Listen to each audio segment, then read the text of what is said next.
That's great. And now we are going straight into our second one. So, Angela, it's up to you.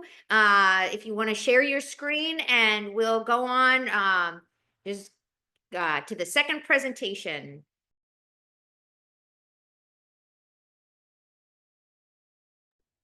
All right. Can you hear me? Yes. Hey, great. Okay. So it's so delightful to be here. I've listened now to three presentations. I was at the plenary as well. So um, thank you all for being here. I'm going to be talking to you and taking you through the evolution of both my art and spirituality from the traditional iconography based in the Eastern Orthodox Christian tradition to my series of contemporary icons of threatened and endangered species, expressing an ecological spirituality. I will also demonstrate the liturgical stages of creating both traditional and contemporary icons. My contemporary icons are rooted in the ancient liturgical art of Byzantine Russian iconography, originating in the monasteries of 14th through 16th century Russia. This method of iconography is a spiritual discipline based on the teachings of the saints and leaders of the Christian church throughout the centuries. I studied and practiced this ancient tradition for over 20 years under a master iconographer from Russia. So, I'm sorry. Oh, here we go. So this first image is of Archangel Michael of the Apocalypse in process, and it's part of the Orthodox canon of images.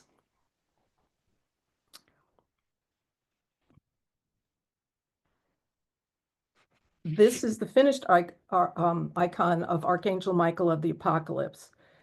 I chose this image because of what I believe to be its significance for the world today and the ecological disaster that we find ourselves in. Archangel Michael is the protector of the earth in traditional iconography and Orthodox belief. The tongue of the dragon, which you can see here is being pierced by the angel's spear, represents the lies of civilization at the end of the world. The lie that humans are separate from and above the natural world is at the bottom of our environmental collapse. In this post-truth era, I draw much strength from the spiritual power of this image. Following are some slides that demonstrate the process and symbolism of my traditional icons. As you will see, the method, materials, and symbolism are inseparable. We'll then transition to my icons of threatened and endangered species.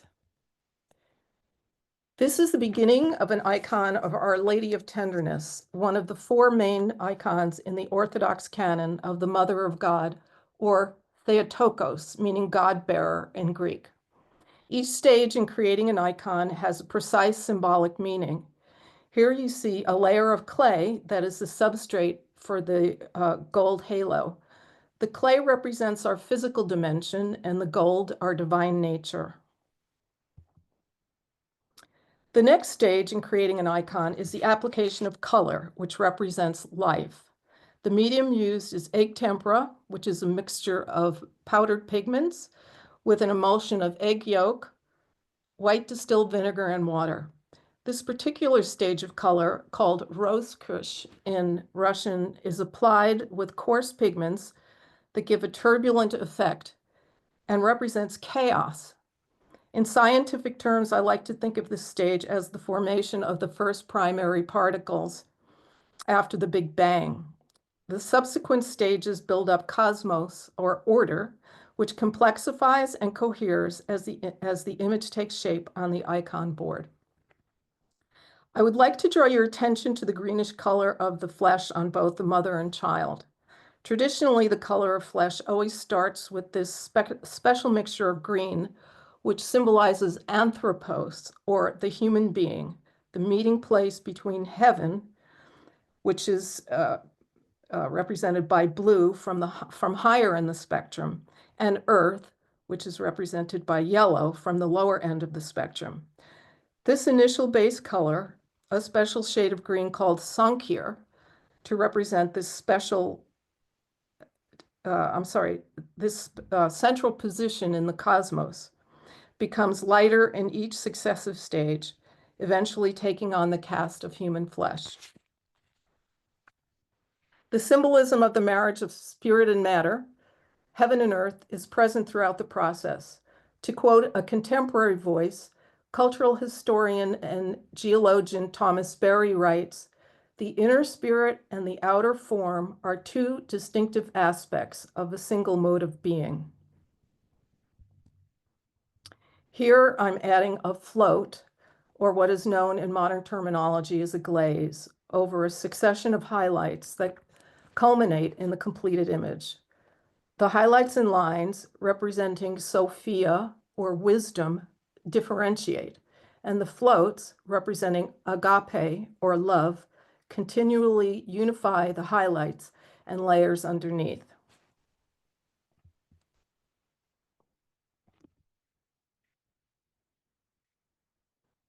Can you see the whole image here? I hope. While practicing this venerable tradition for many years, I began to experience a creative and spiritual crisis. Because of my background in cosmology and ecology, having been deeply influenced by the work of cultural historian and geologian Thomas Berry, the anthropocentrism of the traditional icons, where nature is relegated to the backdrop of the human divine drama, began to weigh heavily on me.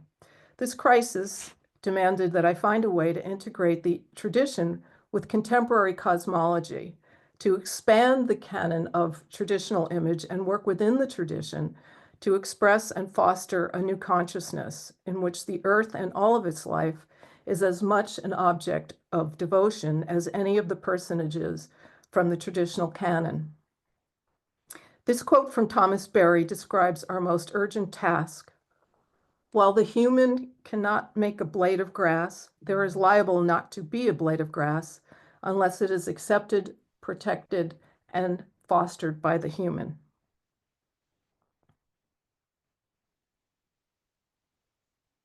In the Christian tradition, only humans are made in the image and likeness of God. It was when I heard Thomas Berry quote St. Thomas Aquinas that all the pieces came together and I could see my way forward. Because the divine could not image itself forth in any one being, it created the great diversity of things, so that what was lacking in one would be supplied by the others, and the whole universe together would participate in and manifest the divine more than any single being whatsoever. So I began to conceptualize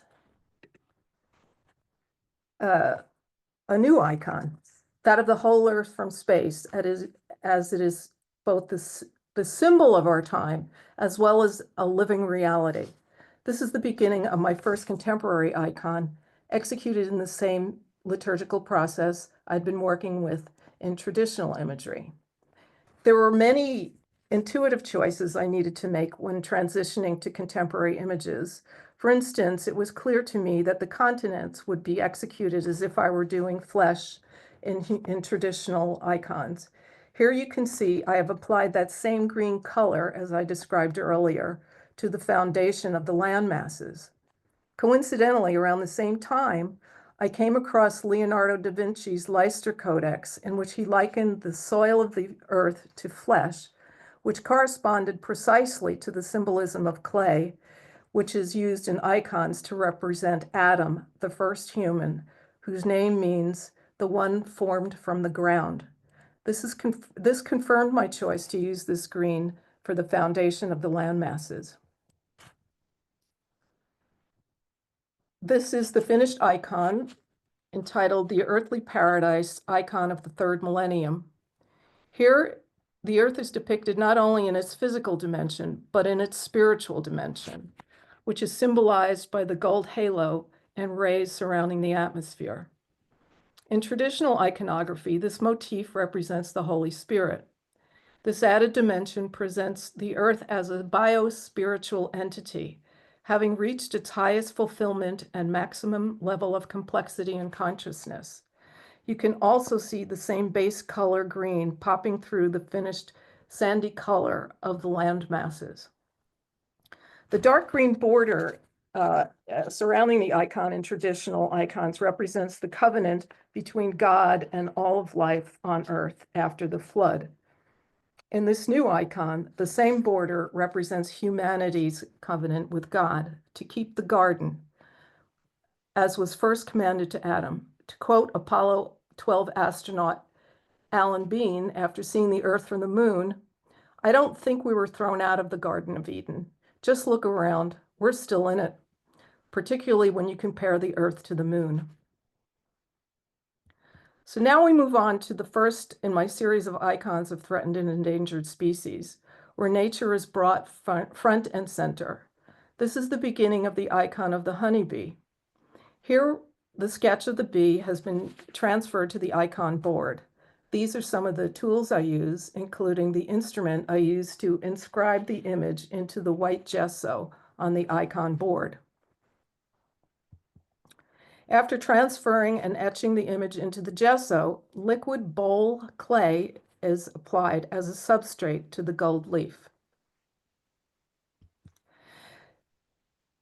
The clay mixture contains some glue, so to make the glue receptive to the gold, you have to breathe on it, which is symbolic of God breathing into Adam, breathing life into Adam. And this is another icon of the blue iguana that I'm working on here.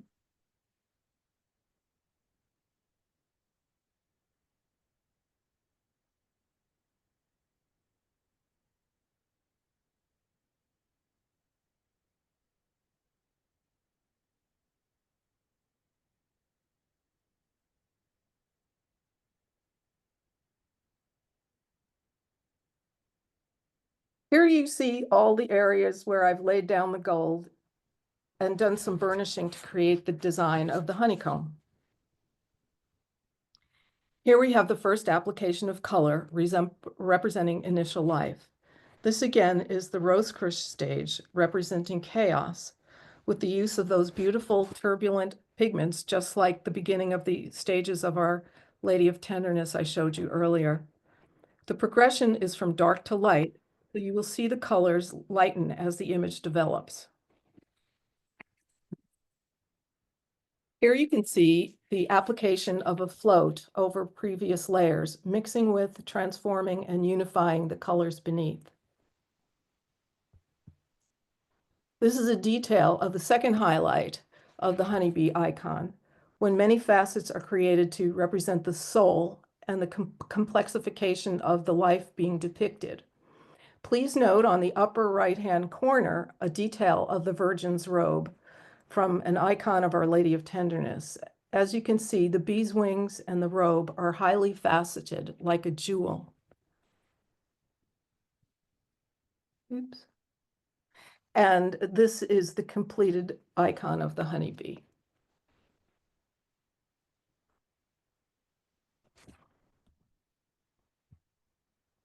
These works not only have been created in the same liturgical process and materials as traditional icons, they're also meant to function as the focus of contemplation, a common practice in the Eastern Orthodox Church, where icons are an integral part of the liturgy and used as a focus for prayer in private life. The use of imagery is particularly important today when data and statistics about the critical state of the natural world have failed to impress upon people the holocaust of nature we are witnessing, in particular species extinction, at a rate of 10,000 to 100,000 per year, which is 1,000 times the natural rate. Based on these statistics, biologist E.O. Wilson estimates that if current trends continue, half of Earth's animal and plant species will be extinct by the end of the century. It is rather the image and the arts in general that have the power to convey vital information while animating the human heart to understand and care for our fragile living world. So now we will look at a few more images from my series of contemporary icons. This is the Florida manatee. Major threats to their existence are collisions with watercraft and starvation due to water pollution. This pollution is caused by effluent entering the waterways from farms and pesticides, which creates algae blooms that have killed thousands of acres of the seagrasses they depend on for food.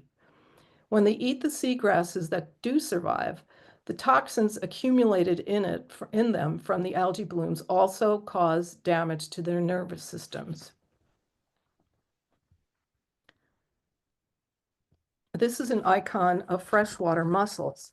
There are an estimated 300 varieties in North America alone. Though humble, they are formidable. Just one freshwater mussel can clean between 10 and 20 gallons of fresh water each day, removing harmful algae, bacteria, and even metals. But in so doing, they accumulate contaminants in their bodies. More than 70% of them are now imperiled or have been driven to extinction by pollution, habitat destruction, and other human-caused hardships.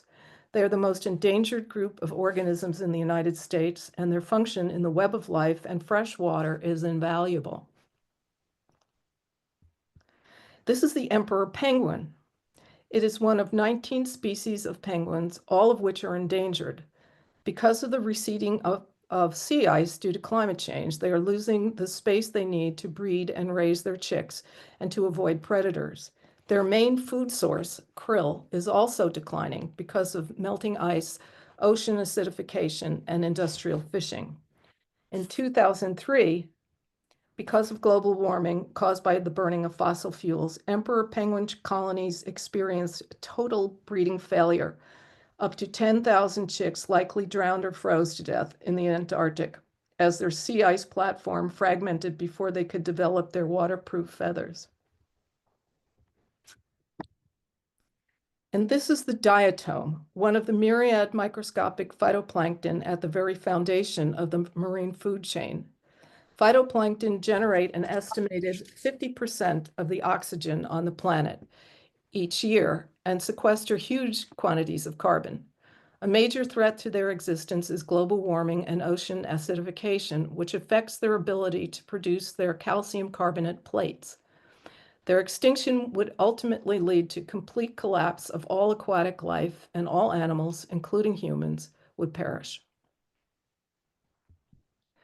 This is an installation of 15 icons of threatened and endangered species at Green Mountain Monastery and the Thomas Berry Sanctuary in Greensboro, Vermont, as part of a cosmic liturgy designed by Sister Gail Warcello that took place in June of last year.